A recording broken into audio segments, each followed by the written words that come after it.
The Forum 2, exclusively on YouTube Live, weekdays from 9 a.m. until 10 a.m. Central Standard Time. We tackle the tough issues, political, social, cultural, and racial. It may not be what you expect to hear, but we will definitely give you what you need to know. Check out our website, theforum2.com. Call in live, 414-395-0484. Check us out.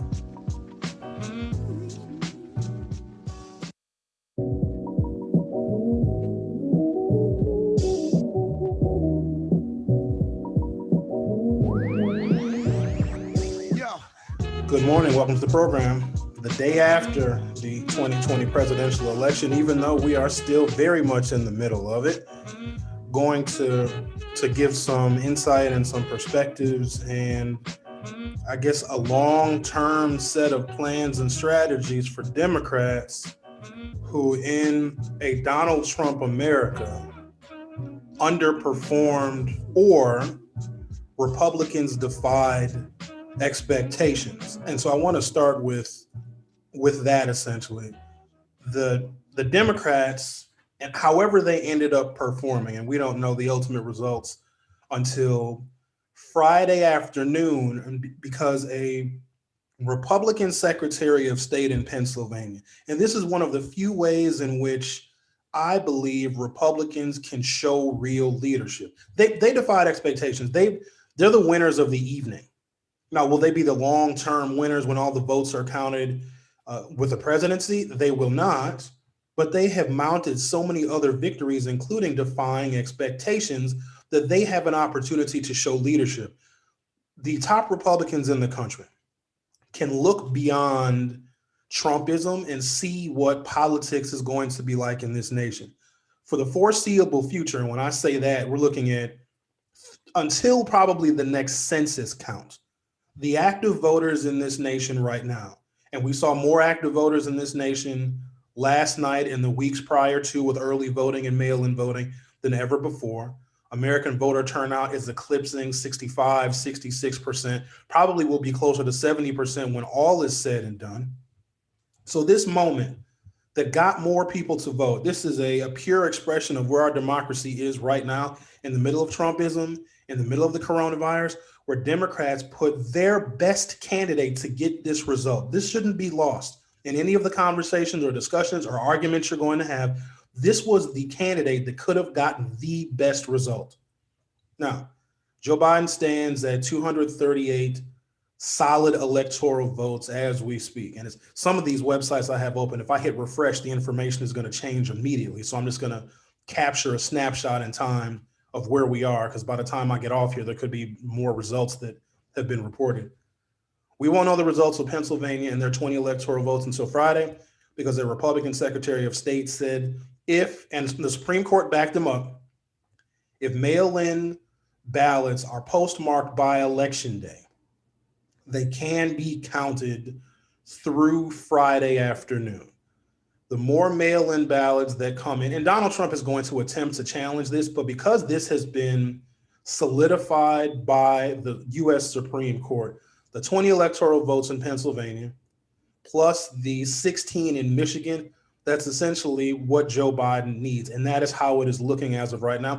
64% of Michigan is reporting, and you still have Fort Wayne and Detroit that have yet to report their numbers. And so I'm feeling reasonably confident. There's not going to be any big shockers.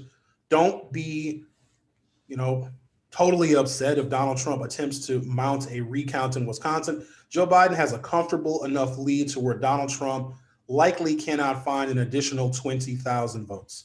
So we're always playing with this 20,000 vote margin.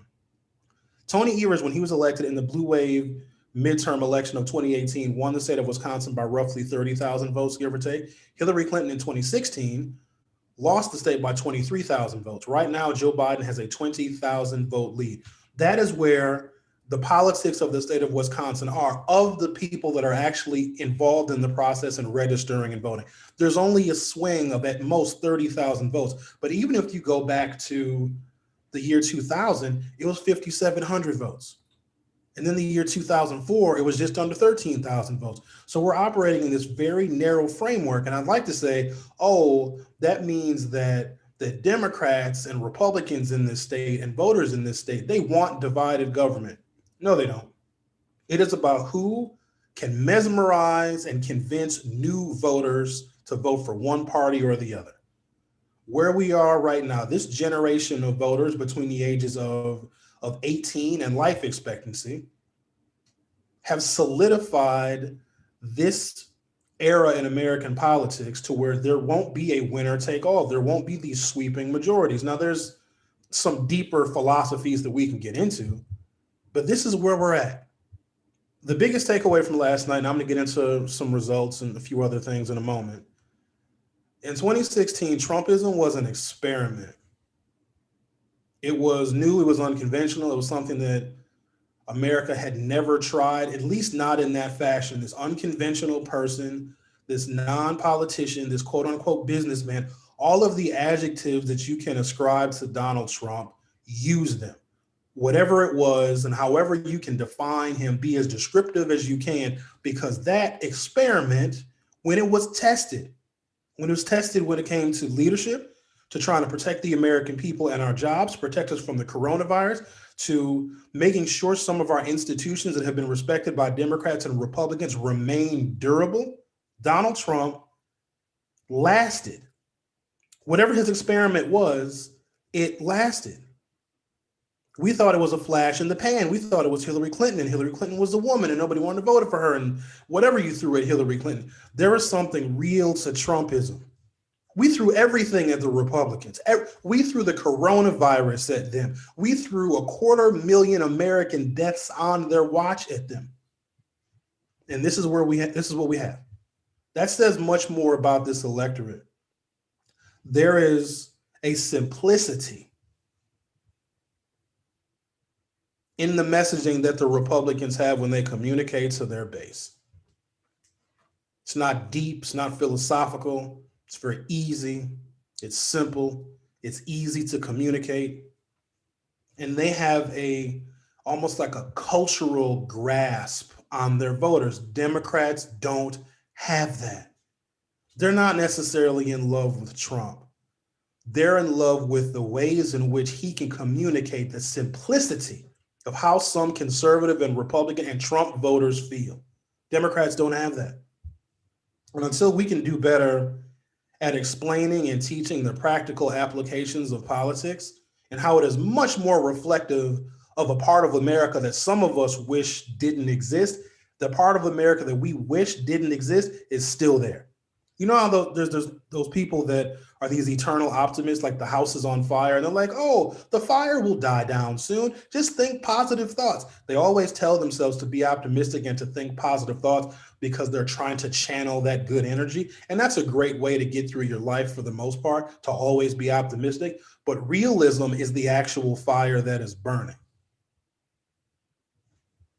The Republicans can, in this moment, take a deep breath and have a sigh of relief, because here's what they have. They picked up seats in the House of Representatives. Here I was thinking, by every reasonable indication, that the Democrats at the district level, because congressional races they're essentially local races. They're little mini mayor's races is what they are, but you're sending people to Washington instead of City Hall. They're very local. The Republicans picked up like 6 seats last night in a pandemic in America where 250,000 people are dead and the coronavirus is still running rampant. They actually gained seats in the House. Nancy Pelosi, who still will remain Speaker of the House come January of next year, has fewer Democrats to rely on for votes. They picked up seats. I don't even want to talk about the underperformance of Democrats or the overperformance, or at least overperforming expectations in Wisconsin legislative seats. Democrats in the state of Wisconsin spent millions of dollars to try and flip these assembly seats, literally to no avail. They maybe flipped maybe one, maybe. Trumpism turned into an experiment to something that is much more durable, that can give Republicans a level of confidence. And one of the ways in which Republicans can show leadership right now is just to let all the votes be counted. They probably understand that they have lost the presidency, but they don't need it. They still have the majority in the US Senate. They still have it.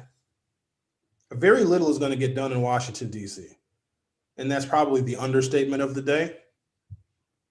Count every vote. That's a way in which Republicans can show leadership. That's the kind of leadership they can show that will outlast Trumpism. When they can say in 2020, when the race was still up in the air for the next probably 72 hours, they can say, no, we're okay with counting every vote. Because here's some of the durability of what the Republicans have in the American body politic right now.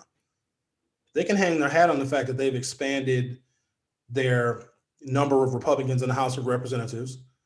The census count, when we reapportion these districts right now, and these maps, I would say, are overwhelmingly favorable to Republicans. Guess what?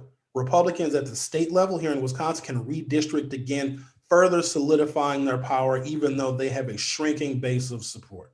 The Republicans have the U.S. Supreme Court. In the state of Wisconsin, they have the state Supreme Court. All things considered, with Donald Trump being at the top of the ticket, a dictator, a fascist, a white supremacist, Republicans defied all expectation.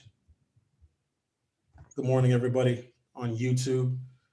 Gail Williams, good morning. All decaf tea this morning. I probably should have made some decaf because when I went to bed last night, I was scared to go to bed because I remember from the year 2000, a lot of this, the last couple of weeks, I've been channeling Y2K.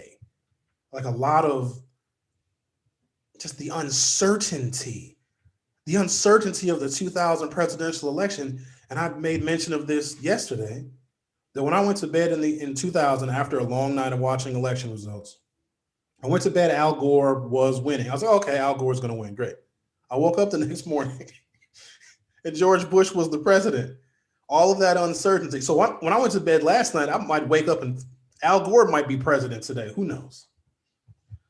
Ivy Moore, good day to you as well. Ronald Gergen says, I am hurting. Ronald, it's not. We have a better understanding. No, Democrats didn't do a clean sweep. So national polls, I think, led us astray. But I probably should explain better how the national polls work. They had Biden up anywhere between 7 and 10%. And one thing they did this election cycle compared to previous is they continued to poll through the weekend to see if there was any movement in voter sentiment. Not really. National polls stayed reasonably consistent. But when you have states like, and I'll use these as examples to just explain how national polling shouldn't be anything that we pay attention to. The polls that are important are the polls in your state, in your city, because then you can get a better sense of what an election result may be based upon that. The Marquette University Law School polls that we've been seeing I've been following them reasonably close. They're kind of wonky and not really easy to read. But for the last 6 months, they've been relatively consistent. They essentially showed, because you got to keep in mind the margin of error. If Biden is up 5 points, that's the number that we look at. Like, oh, Biden is going to win. He's up by 5 points. But with a margin of error of 4.6, that means that Joe Biden could win by 0.4 percentage points. And that's probably where we are in the state of Wisconsin. So the margin of error is almost more important than any candidate's lead or deficit. But national polls will do this. They'll survey all the states: California, New York, Illinois, deep blue states, Washington, Oregon. Oregon passed A ballot measure where like methamphetamines and heroin is legal. So many weird things went on last night. America is about to be terribly disappointed in Washington, D.C., and America is also about to be really, really high, because I guess that sums up where we are. When you have a national poll, so an example would be Biden could win California by 25 points, right? That's reasonable. California is, you don't even need a campaign in California if you're a Democrat or a Republican, because it's just one of those states. Washington, Oregon, New York, Illinois. Biden could win those states or be in a polling lead by 25 or 30 points at any one moment in time. But then when you average that out with states like Florida, with states like South Carolina, with states like Wisconsin and Michigan, where we're just within the margin of error or a few points, the larger population states, especially the big blue ones, are going to skew national polls. And so we look at the national polls, and then you apply that national poll to like Texas or Florida, and you're going to be disappointed. I've learned a lot. The Trumpism that I thought was just a moment of American anger, it's not. America is holding a much deeper, more sinister grudge. And Trumpism is at the core of that. And what should give all of us a level of caution is because there is something deep and intrinsic about the mysticism of Trumpism, meaning that these voters are here. And they're very evident, because in some of these races, it shouldn't have been as close as it was. That means that there can be another person, another Trump, who's smarter, more articulate, more sophisticated, a better campaigner, somebody that's, reasonably literate, that can capture this spirit that still exists in this country that gave Republicans an advantage. They won seats in the House of Representatives. That is the biggest shocker for me. Ivy Moore says, I have a green screen if you'd like to use it. I have my green screen is coming. I ordered it. It should be here tomorrow. Because I know when I move around, I probably could take my my background off, but I don't know if I did my dishes. I haven't done much housework lately. Hang on a second. Wait a minute. Let me see what my background looks like. Well, it's not bad. Sometimes I forget what that looks like, because I always have a... Why don't we do this?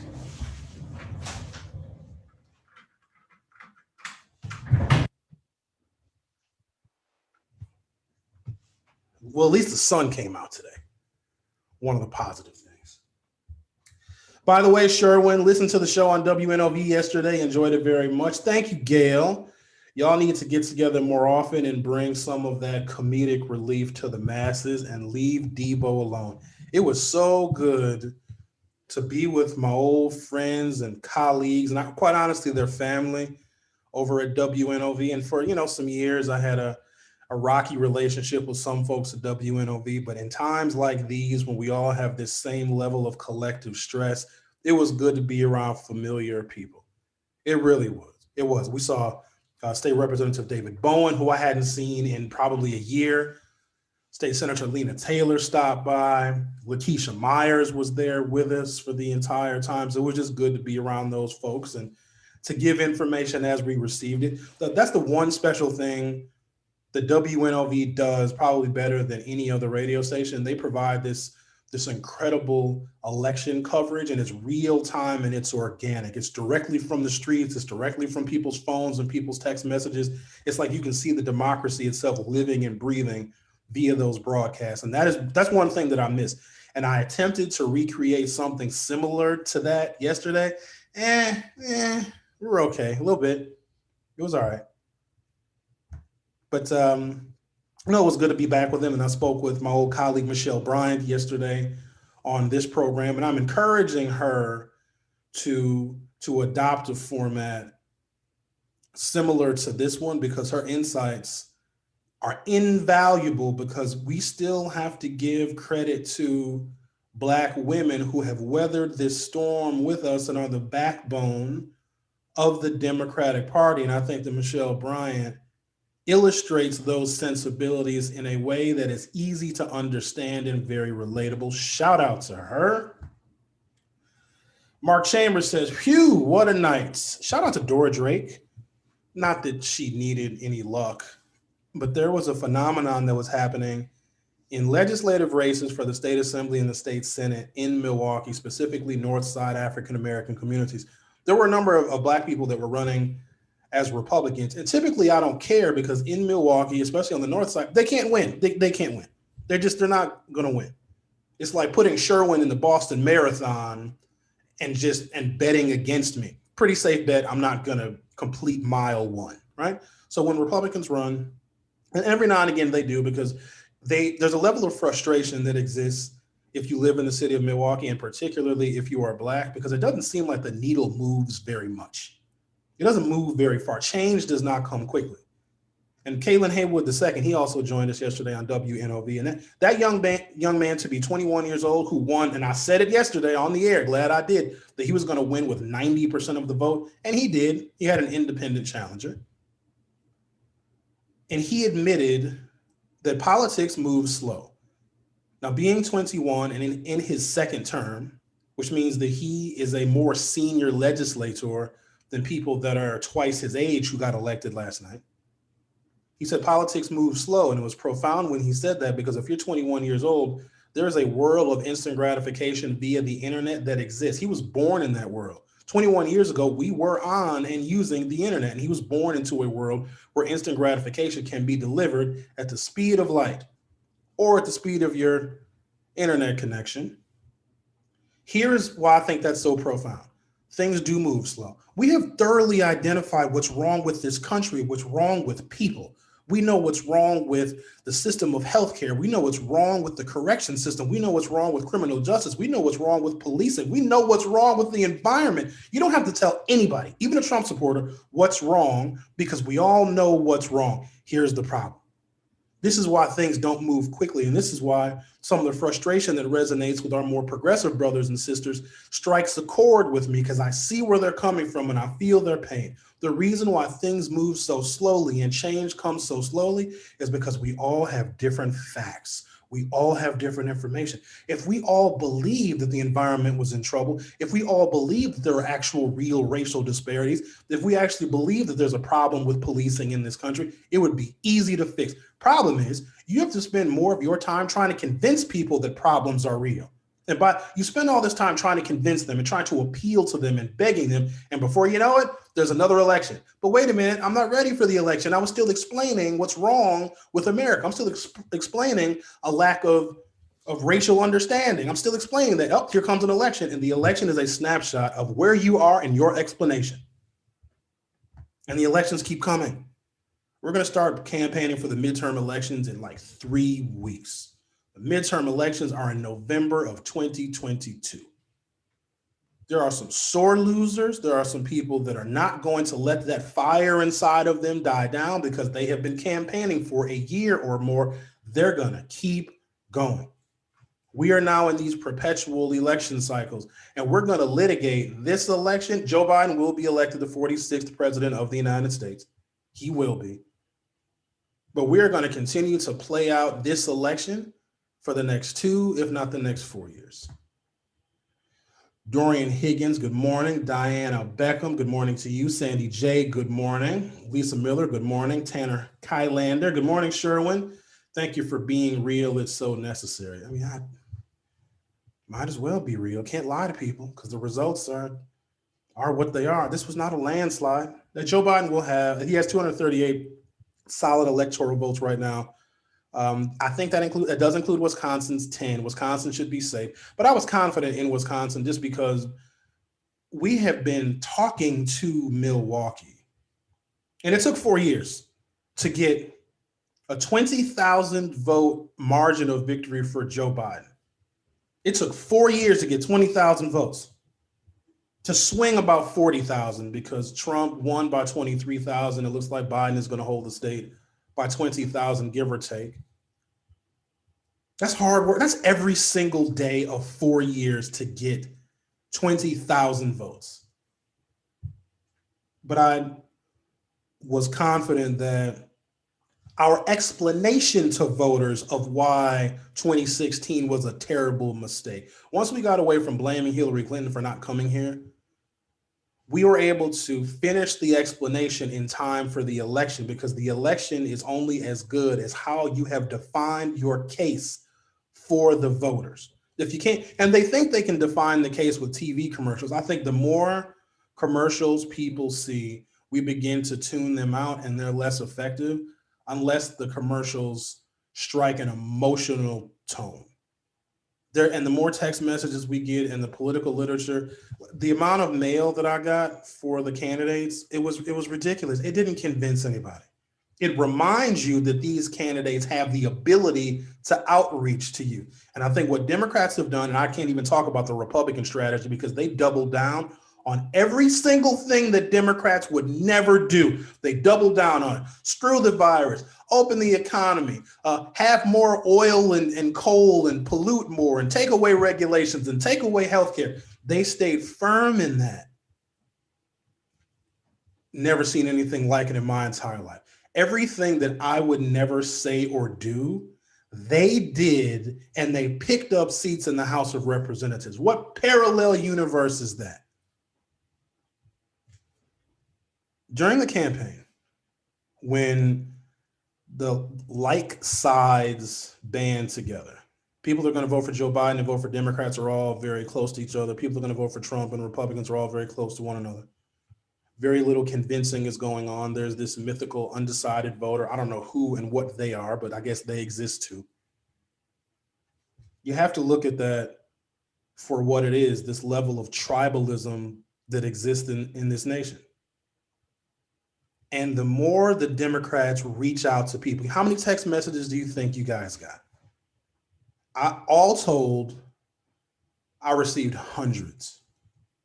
Felt very included. I was annoyed. But when you think about it, the campaign is checking in on us. Hi, Sherwin. Have you voted? Did you get your ballot? Want to know how you can track your ballot? And it was every day. Hi, Sherwin. This is Trina. I'm just worried that you may not have your ballot yet. Here's how you can. And then that same day when I received 6 text messages, I received 3 pieces of direct mail. And then I go to YouTube to check you guys' comments, and I see another Biden ad. Then I see another. Then I see Barack Obama, another ad for him. Then I watch some local news to get some mindless BS about what they think is happening in my community, and I see a Biden commercial.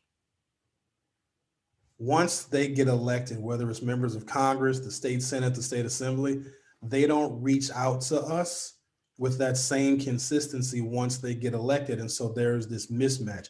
The campaigns overreach. They talk to us too much. They ask us how we're feeling that day. Did you get your ballot? Do you want us to come and drive you to the polls? Call this number. Are you hungry? We'll bring you a sandwich. They're very inclusive during the campaign, but then it stops. And that's the problem, because there'll be this void now from hearing from the campaign. It's almost like separation anxiety, because they have all of our information. It's interesting when it comes to legislation and it comes to policy, they still have our names, they still have our phone numbers. They don't ask us what we think about this bill that is going to reform the police. They don't ask us about how much money we should allocate to public education. They don't do any of that, but it's only during the campaign. So with all of the outreach that we saw, and this was unprecedented, and apparently this is what the Democrats are going to have to do for a 20,000 vote margin in the state of Wisconsin, just bombard us like crazy. But if the policies that they were promoting during the campaign don't have a similar level of outreach and communication, like what's stopping Congresswoman Gwen Moore from communicating to us with the same text message list that they were using to promote Joe Biden? Nothing. Because the Democrats need to employ a different strategy, because it's not just about being on the side of good and decency and fairness and racial justice. In fact, those don't even work. Black Lives Matter it's not a slogan, it's not a saying, it's not a political action committee, which I come to find out there's a BLM political action committee. That stuff, it doesn't work. It's not effective. It's not effective. Vanessa G, never should have come down to this. Something went terribly wrong. Biden should have won by a landslide. They kept saying, they would say, so any one day, National polls, Biden is up 7. Donald Trump's approval rating is 44% on any one day. But then they would always give this asterisk, this caveat. It's going to be close. Like, wait, what? Biden's up 7 points nationally. Going to be close in these states. It fell along our most pessimistic expectation of last night. My most pessimistic expectations of the night. Now, there's still votes being counted. I had a count somewhere. There's millions of votes that are still out there. But this was about it. Like, this is all the work that was done just to turn Wisconsin blue. And it took, at some point I'll do some math. I wouldn't doubt, all told, Democrats probably spent $30 to $50 million in Wisconsin, and that could be low. Just from what I can recall off the top of my head, but by the amount of outreach that I know that you've received, I've received, and our collective conversations about it, because they went deep with it. They went deep into Republican legislative territory and spent a bunch of money. Spent $1 million to try and defeat our Assembly Speaker, Robin Vos. Didn't matter. He got 58% of the vote. Didn't matter. Could have kept you $1 million and probably gotten the same result. Spend, I don't know, $50 million to get 20,000 votes, 20,000 additional votes. Patrice Goldberg, Biden will be the next president. I agree, Patrice, but this was a sobering moment because the eternal optimism that some of you have wasn't shared. And I thought that there were more people that were like, let's try something different. This is Donald Trump's America. There's a lot of people that actually like Donald Trump's America, or they're either tolerant of it, or they feel that Donald Trump's America, however you define that, is punishing the people that they want to punish. The administration has shown from day one, and I can't even make this about the administration. I'm more worried about the next one that comes along because somebody is learning all of this. Someone who has the same Trump sensibilities is taking notes. Dorinthia Robinson says, part of the problem is that too often the candidates don't reach out until election time. Yeah, I mean, but it's always election time. They don't reach out when it's policy time. I think that's what it is. They reach out when it's politics time, well, that's the campaigning, but they don't reach out when it's policy time. To get more people involved in how we begin this fundamental change that we all agree is necessary. Because there will be hearings, there will be budget hearings, and that stuff is really boring. It's like sitting through a boring class, it's very boring. But that's where the change comes from. And because so few people participate at that very essence level of democracy, going to school board meetings, going to county board budget hearings, when they're deciding on how to spend the money, we don't have all the same information. And so you have these diverging paths. Policymakers get information, they get data, they get budget information, they know how much property taxes are coming in, and they're making decisions based on that. Very few people are in that room when those decisions are made. And sometimes when they make those decisions, when they vote on this bill or this proposal or this ordinance, it makes no sense to us whatsoever because we're all operating with different information. And if we've learned one thing from this entire year, if not this entire decade or the whole 21st century, information is king, data is queen. It's how everything is run. It's how the world is run. Good news is there weren't any cyber attacks. I have a story about that where the United States actually went on the offensive and we hacked Iran. So Iran had to defend itself from American hacking. Genius move, by the way. Those are real American patriots because there was the thought of Russian interference. The Russians were at bay, meaning that, and this one, I didn't have any stories about this one, but I'm just assuming because they were much more forward about the cyber attacks that the United States perpetuated against Iran to keep them busy. So they wouldn't interfere over here. I don't know what happened to Russia. Russia just probably said their work is done because America's divided and that's all they wanted anyway. Josh Prizer. Good morning, Josh. Josh is my old college roommate, actually. And we lived together in Milwaukee, too. And so in the year 2000 presidential election, Josh was my roommate. So when I went to bed that night, Al Gore was the president. When I woke up, George Bush was the president. Shout out to you, Josh. with Fitzgerald leaving the state legislature, there is finally a window for cannabis legalization?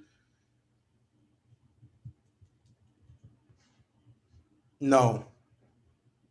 And I say that because so he was the most against it, but the influence that Scott Fitzgerald has not left the sensibilities in the Republican-controlled Wisconsin State Senate.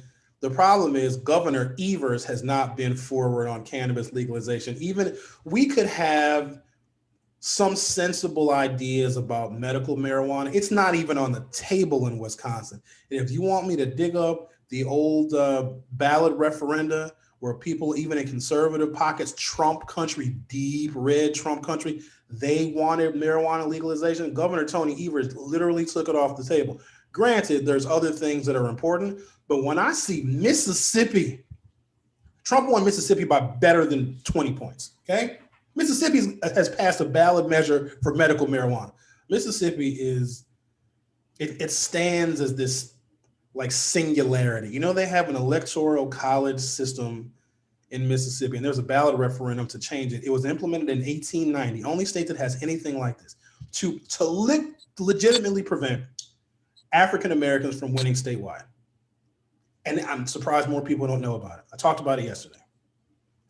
And keep this in mind. So Mississippi has an electoral system for their statewide elections that literally was designed to prevent African Americans from winning statewide, and they have medicinal marijuana. Mississippi is starting to outpace us when it comes to some progressive ideas. Mind blown. If you win the popular vote in the state of Mississippi and you're running for Secretary of State or the U.S. Senate or governor, there are 122 legislative districts in Mississippi. Each of those 122 legislative districts in Mississippi has to also vote for that candidate that won the statewide popular vote. Problem is, of the 122 legislative districts in Mississippi, only 41 of them are majority Black, meaning that the Black candidate has to convince majority white legislative districts to lend their support to the candidate that won statewide. It doesn't happen. It is the single most unconstitutional policy that exists in the United States. There is nothing that is more blatantly unconstitutional than that, but it's Mississippi, but they got medicinal marijuana, so they can just get high while they're being discriminated against when they just want a popular vote statewide. We have screwed this democracy up. It makes no sense. Leah Delaney, good morning, Leah. I think the fact that Trump's campaign super spreader gatherings looked much better than Biden's 12 cars parked in front of his campaign speeches, and think this worked against him. I don't know how many people are moved by rallies. And I also know that if they're like yard signs. So if you get 20,000 people to show up at your rally, chances are you can bank those 20,000 votes, but there might be 3 million people that live in the city. It's like you can drive through neighborhoods and you're going to see yards. I'm keeping my Biden yard sign up for a year. Just going to keep it up. It's deceptive because have I seen any Trump signs in Milwaukee? I don't think so. Not in the city. Once you get out to the suburbs, they'll be like Trump sign, Biden, Biden, Biden, Biden, Biden, Biden, Trump, Biden, Biden, Biden. And this is in surrounding suburbs. They're just a visual indicator of how that one person feels. So, huge rallies, I guess they look good on TV, but I see through all that stuff. Like, I don't need to go to a rally. I'm not one of those people that, if the candidate doesn't come to Wisconsin, I'm not voting for them. I don't care if you come or not. I can read about who you are and what you represent. I don't need you to come here. All you're going to do is tell me the Cliff Notes version of what I would read about you when I'm doing my research. Leah Delaney, people love Trump because he hates the same people they do. Yeah, he's the antithesis to everything, but there's also a deeper philosophy about it. And I'm a Black guy and I see all sides because I have to, because if I miscalculate something, I'm going to get shot. I'm gonna get shot by somebody black. I'm gonna get shot by somebody white. I'm gonna get shot by a cop. So I don't have the luxury of just ignoring stuff. I gotta calculate damn near everything. When I leave the house, I gotta be sure and be careful. That is why, as crazy as this sounds, I grew up in Brown Deer when it was entirely white. Talked to Brown Deer Village president yesterday, Wanda Montgomery, first African American to represent the village of Brown Deer at the executive level. And I just talked about how proud I am of her because growing up in Brown Deer, we never imagined at the local level there would be black representatives, but there's so much diversity. When I say diversity in Brown Deer is probably 50% black, or at least it looks that way. But there's a philosophy that I think is intrinsic into black culture. And if you understand it, and if you see it, it'll make more sense to you. Because people racially, we don't really understand each other, but there's this thread that flows through the veins of black people. And it's, as time goes on, things get better. Not a lot better, but a little better. An example would be my grandmother, who passed away at the age of 95. She just missed her 96th birthday. She passed away in 2012. When she was born in Attala County, Mississippi in 1916, in Mississippi, which has medicinal marijuana, by the way. It was the worst place to be a black person on planet Earth. You could be just lynched. There was this thing that they would do where, I hate to talk about it because it's just, a black family could be sitting on the porch, minding their own business in a small rural neighborhood. Husband, wife, maybe the kids are playing. And a white man would come up. Maybe he was the sheriff. Maybe he was a deputy. Maybe he was an elected official. Maybe he was none of those. And he would walk up to the porch. Real story. And he would tell the kids to go in the house. The husband would gather the kids, take everybody in the house. This is a white man walking up to just a black family in Mississippi. Go in the house. That white man would then rape that wife. And then he'd leave and go on about his business.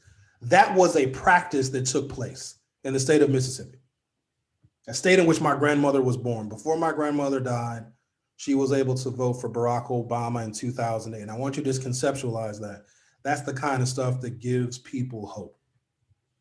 As time goes on, things get better for black people. I can't necessarily speak for everybody else because Cuban Americans did an end around on us in Miami-Dade County last night. Biden lost Florida on a Cuban American vote. There will be stories written about that. Don't ask me how or why. I clearly am detached. And as times get better, things get better. We see more clearly. We get more facts. We begin to unravel and peel back the onion of institutional racism. When you call it institutional racism, you're blaming the institution. No, the institution is racist. The people are in the institution. But when we call it institutional racism, nobody wants to figure out what that means. Like, oh, I blame the building. The building is the institution. No, it's the people. But as we begin to see more and better and more clearly, and we want to achieve a level of fairness, because if there is unfairness that exists in this country, it's a threat to everybody. That makes some people very fearful that as black people progress in their investments, their durable investments in America, things get slightly better. Not fast, but over a long period of time, things get better. That scares the hell out of a white racist. That means they don't know what their future is going to look like because they can remember, wait for it, when America was great. They remember that. It's in their memory. America was great back then. So as we move forward for them, America is less and less great. And here's this deep intrinsic psychology that Donald Trump can communicate to them, not even by saying what I'm saying to you, by saying, don't wear a mask. I'm going to fire Anthony Fauci. We're going to build a wall. We're going to ban Muslims.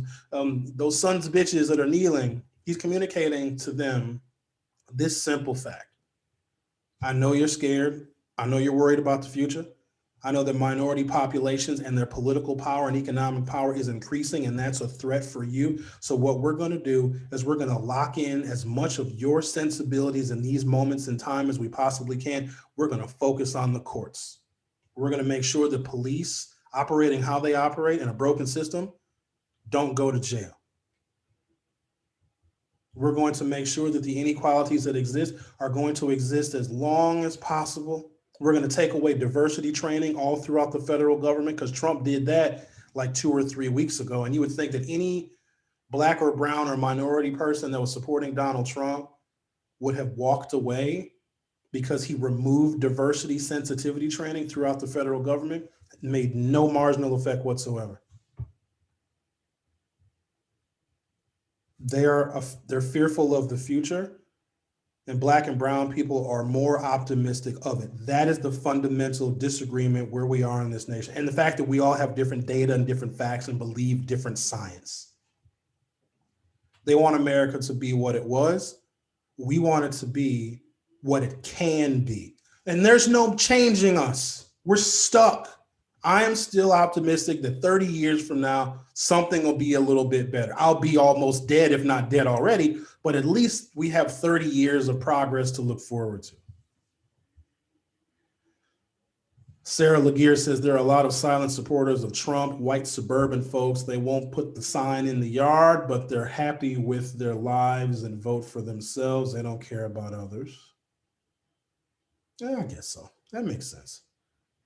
Far Northwest Side has plenty Trump signs. I don't travel there much. Cyber trainer Judy B. There were a couple of Trump Pence signs in my neighborhood, and I live in the city, Mount Mary area. So that's a pretty diverse neighborhood. It's very nice over there, actually. And there's still pockets of conservative people that live, and I call that, I guess it's a West Side neighborhood. Milwaukee doesn't really have a West Side, do we? Maybe it's I don't know what you call the Mount Mary neighborhood, but it's in the area surrounding the college over there, Mount Mary College. And it's suburban in its feel, so I guess I'm not really all that shocked. Tammy Reed, I feel the same about people not coming to the States. When people said that about Hillary, I said, big deal. What difference does it make if she didn't come? If Hillary Clinton had been serving in public office or in some public capacity for 40 years, what is a visit going to do? Right? If you know like where she was on the 1994 healthcare bill, and you know where she was when she was a U.S. Senator of New York during September 11th, she was First Lady under Bill Clinton. Like, her coming here does what exactly? And for some people, they want to feel coddled. A lot of this is about attention, because the politicians don't listen every other day of the year. At least we can lead them by their noses when they want our vote. It's a way in which we can manipulate them. Just, you better come here. We're not going to vote for you. Because that's one way you can get their attention. And Joe Biden came here a lot. He's here all the time. Udell Harris, speaking about Fitzgerald, you think we'll get the marijuana law changed? One of the reasons of having a Democratic governor, and I'm not going to say that Tony Evers beat Scott Walker on the medical or recreational marijuana issue, but it was on the table during the midterm election of 2018. Because here's one thing that we saw, and they used it as more of an end around. If you put a marijuana ballot referendum on the state, any state, and I don't care if you anywhere, what's a conservative state? Mississippi. Put a ballot referendum on Mississippi. You're going to get new voters to come out. You're going to get people that aren't going to vote for Democrat, Republican, anything else. They're an unusual kind of political independent. And what the Democrats did in 2012, 24, who did, Colorado, I think, did recreational in 2014. Then we had some in 2016. Then it came recreational. Prop 215, California, 1996. California has had there's people that, there's been legal marijuana in California for people's whole lives. Like, there are people that were born in 1996, born in a state of California where marijuana was legal. They don't know any different. Like, why isn't it legal everywhere, dude? But we don't leverage. So you put a ballot referendum, because marijuana is it's popular. Marijuana has a higher approval rating than probably everything. And so you put it on the ballot, you bring out new voters, and then if the Democrats say, oh yeah, I'm for legalizing marijuana, some of those people who have never voted before, they're only coming out to vote for marijuana legalization, are also going to vote to give legislative support by voting for policymakers that will also help legalize marijuana. But what doesn't happen is we don't follow up with that. So, and Tony Evers was extremely moderate on the issue of marijuana, because you got to keep in mind, when we elected Tony Evers, we elected a principal. We elected like he is the stereotypical high school principal. Everything from his suits to everything about him, his folksy kind of speak. And so we elected someone who has spent the majority of his career suspending and expelling kids for using pot. And now we're asking the former state superintendent of public instruction to legalize marijuana. He barely even spoke about it on the campaign, but because we saw the ballot referenda in Wisconsin, we just assumed, because he is a Democrat, Democrats are going to favor marijuana legalization, that he would be a shoo-in. He doesn't even talk about it. He could have distracted us from all this. He could have punished Republicans by saying, hey, Republicans, in your districts, people wanted legal marijuana. Why are you against it? He just dropped the ball completely. Sandy J., my grandma was also born in Itala County, Mississippi. She was born in 1910 and lived to be 97 years old. So Sandy J., you're probably my cousin. Hey, cuz. Josh Prizer, thanks for the shout. Take care. You too, Josh. See you later. Investment says, good morning. Was anybody surprised at the number of votes for Trump? It was a bit shocking to me. Jay says a strong governor should be able to almost guarantee their state. Wisconsin being so close is a reflection on Evers, something we should think about.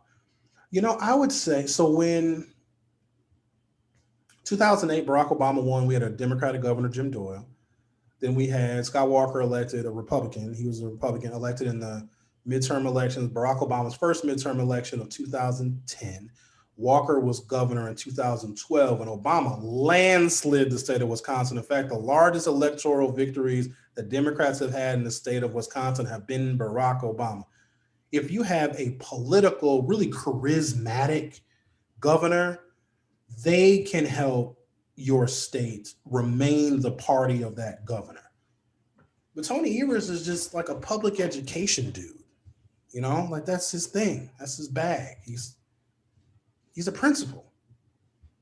All right, I have a bunch of stuff on. What time is it? Oh, it doesn't matter. I don't have to be anywhere. All I gotta do is count votes.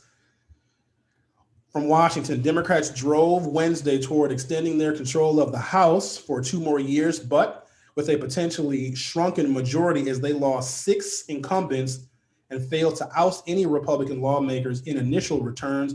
By 4 a.m. Eastern time, Democrats' only gains were 2 North Carolina seats vacated by GOP incumbents after a court-ordered remapping made the districts more Democratic. Though they seemed likely to retain House control, their performance was an unexpected disappointment for the party, which hoped for modest gains of perhaps 15 seats. After decades of trying, this one is a mind blower. Republicans defeated 15-term Republican Colin Peterson, representative, not Republican, 15-term Representative Colin Peterson from a rural Minnesota district that backed President Trump in 2016 by 31 percentage points, Trump's biggest margin in any Democratic-held district. If you've been a 15-year Democratic incumbent, that means that several generations of Minnesotans in that district have voted for you. Here is something to watch. Minnesota long-term is trending Republican. I don't know what that means for us. I don't know what that means for Michigan, Ohio, or Pennsylvania, but long-term trending Republican. Also losing were freshman Democrats Debbie Muscartel and Donna Shalala, health secretary under President Bill Clinton, in adjacent South Florida districts where Trump seemed to consolidate support among Cuban voters. Others defeated were Democratic freshman Joe Cunningham of South Carolina and Xochitl Torres of New Mexico and Kendra Horn in Oklahoma, who had surprising victories in 2018 in districts that Trump carried decisively in 2016. from the Washington Post. With millions of votes still being counted, the outcome of the race between President Donald Trump and Democratic nominee Joe Biden remain in flux, with the possibility that the winner would not be known for days. Key states where results are outstanding include Pennsylvania, Wisconsin, and Michigan. I'm going to go ahead and call Wisconsin right now. Wisconsin, Biden, yay. Applause.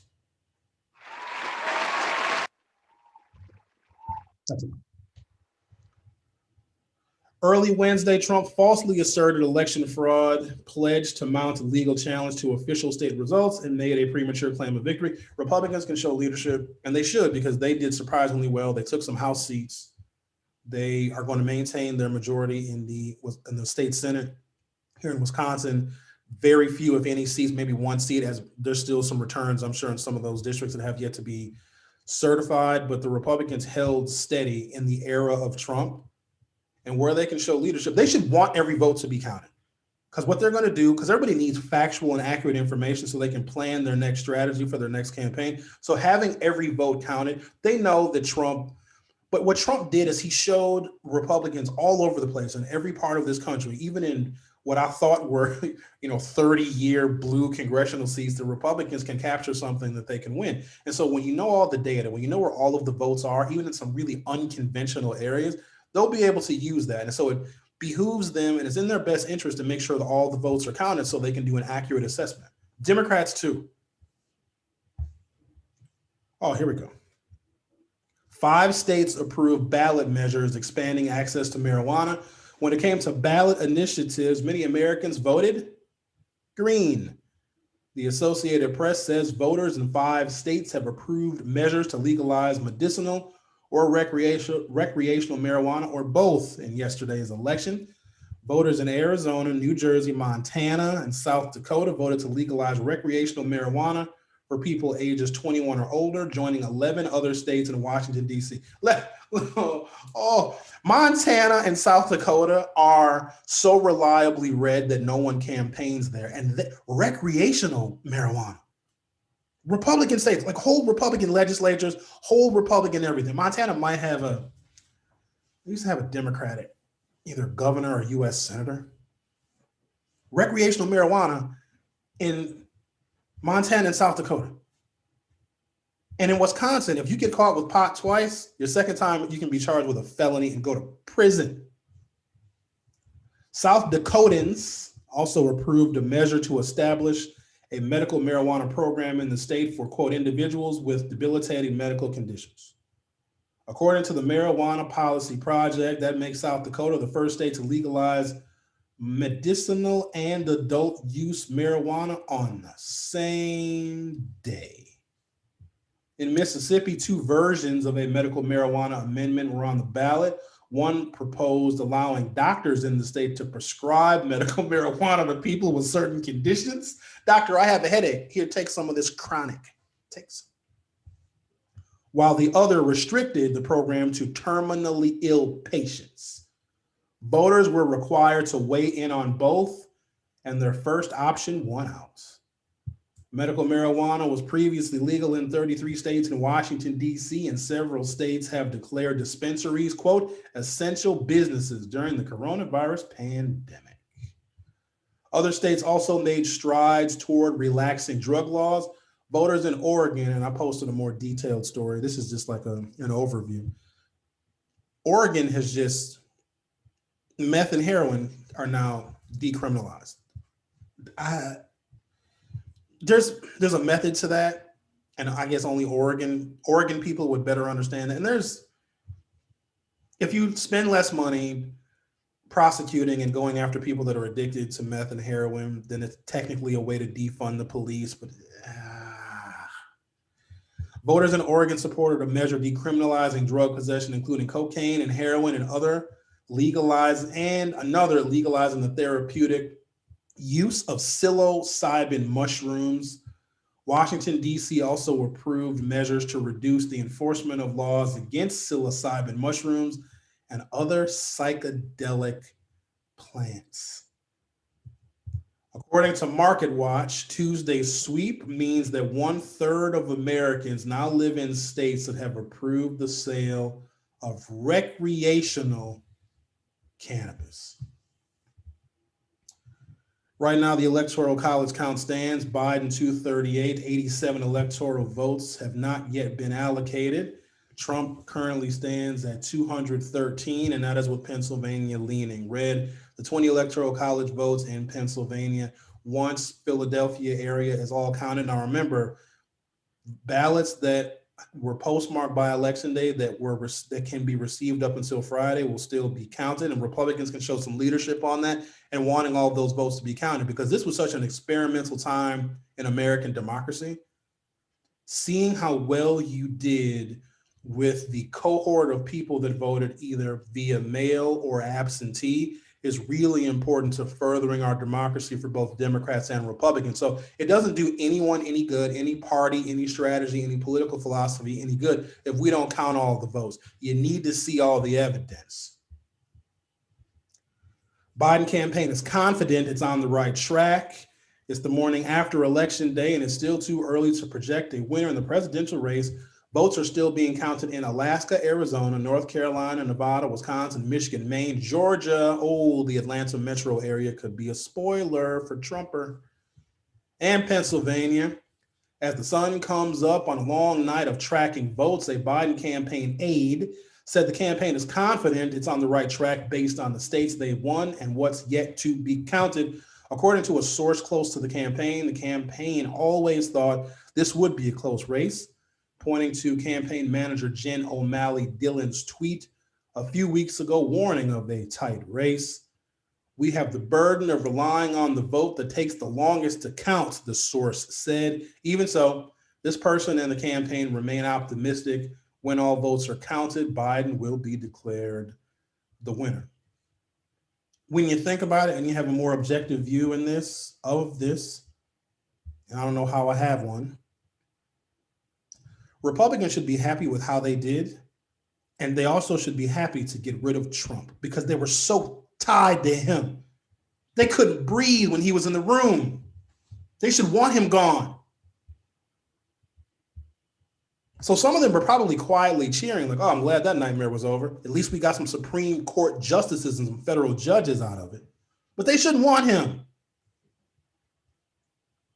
Patrice Goldberg says Evers is not boring. Oh, stop it. He's so boring.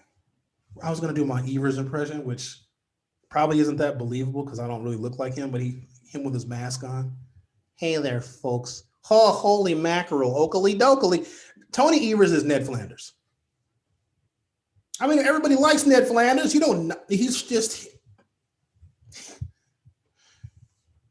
Lemon Harris, black folks been telling you about America. Trumpism is showing you. Eileen Seeger, Evers is a boring one-term governor. The Associated Press has Biden winning Maine, so both congressional seats, because Maine does a weird thing where they allocate electoral votes by congressional district.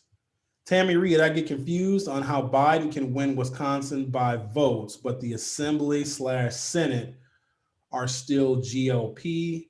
Are there that many people who cross parties on the ballot? So some of it is math. So in those legislative districts, and you got to keep in mind, they're drawn to encapsulate the most Republican conservative voters. Because if you have a city center like Milwaukee, where there's a history of Democratic performance here for a variety of reasons, because the minority populations that are here and minorities and black and brown people have a different kind of relationship with Democrats, but also union power still remains strong. Even if it's not as strong as it used to be, the sentiments in union families still remains firmly Democratic. So the amount of votes that can come, the overvotes for Democrats in Milwaukee can make up for the handful, or added to, I should say, the smaller share of Democratic votes from very, very red state assembly and state senate districts. So you can have a district that, you have 50,000 voters, 30,000 of them voted for the Republican, 20,000 voted for the Democrat. So the Republican wins that state senate seat, but then add that 20,000 voters to 20,000 Democratic votes to the 190,000 Democratic votes in Milwaukee, and you start to see it shake out. There's Democratic votes to be pulled from all 72 Wisconsin counties. In some or most of those counties, the majority of the votes are Republican, but any Democratic vote that comes from Vilas County or Bayfield County or St. Croix County or Marathon County gets added to Milwaukee's over Democratic performance. That kind of explains. It's probably more complicated than that. Who knows? What do you got? What's in Michigan? From the Detroit Free Press, eyes on counting votes in critical Wayne County. Wayne County Clerk Kathy Garrett said in an early morning interview on CNN, there were no problems Tuesday with ballots that were, quote, out of the norm, except for occasional machine jams. But as of 6:30 a.m. today, she said that about 55% of the county's votes had been counted. So by the time I started this broadcast at 9 o'clock Central Time, they were up to 64%. And I put a post up earlier that said by lunchtime, we'll know Michigan. When Michigan is in a comfortable enough margin for Joe Biden, then Donald Trump can start reassessing his plans for prison.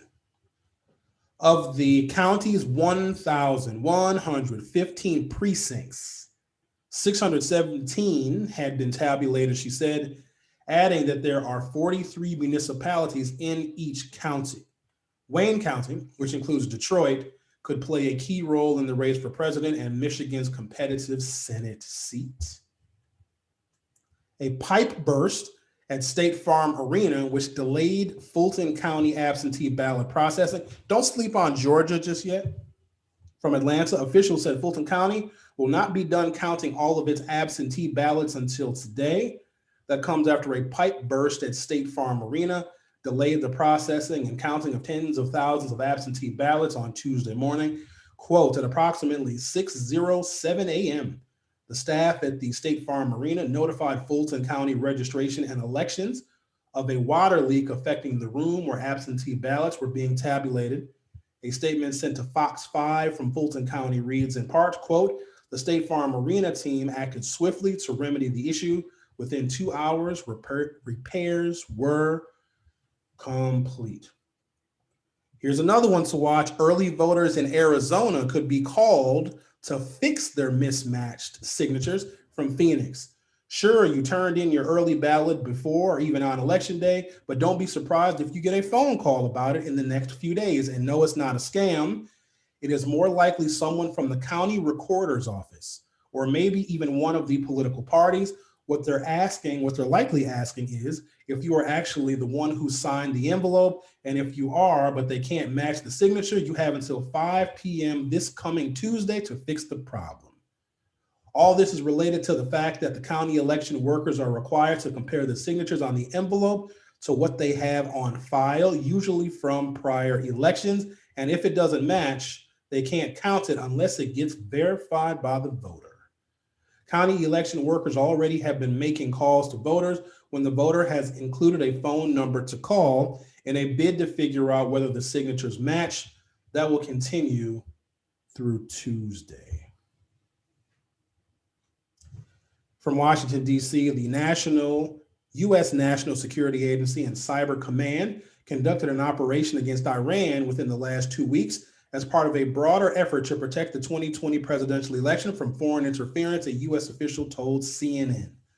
The recent operation, which was first reported by the Washington Post, targeted Iranian hackers working for the Islamic Revolutionary Guard Corps after they carried out an attack last month, posing as the far-right group Proud Boys to send threatening emails to American voters, the official said.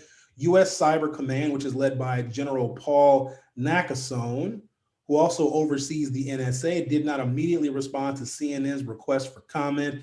Details of the specific U.S. operation targeting Iranian hackers remain unclear, but the news comes as officials remain on high alert for potential foreign interference on Election Day.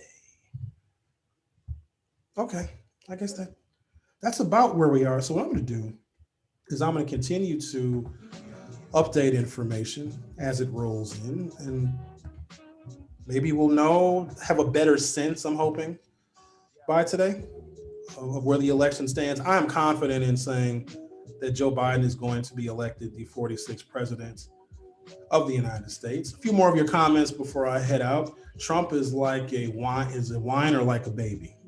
Pretty much. AP has Biden winning Maine. Sarah Laguerre says, choking on my food with the Ned Flanders joke. True. Leah Delaney, link, election night skit with Dave Chappelle and Chris Rock on 2016 SNL. Noted. Tammy Reed says, that skit was real life. Tammy Reed, thanks for the explanation. Makes sense. I guess I am mostly ticked that Fitzgerald is going to Congress. I guess with it being Sensenbrenner's seat, that shouldn't be that big of a surprise. Well, they also the thing is, Fitzgerald is leaving a majority in the Wisconsin State Senate and joining a minority in the Democratic-controlled House of Representatives. Thank you guys so much, and thank you for voting and participating. And don't think for a moment that this fight is over. This is when the real work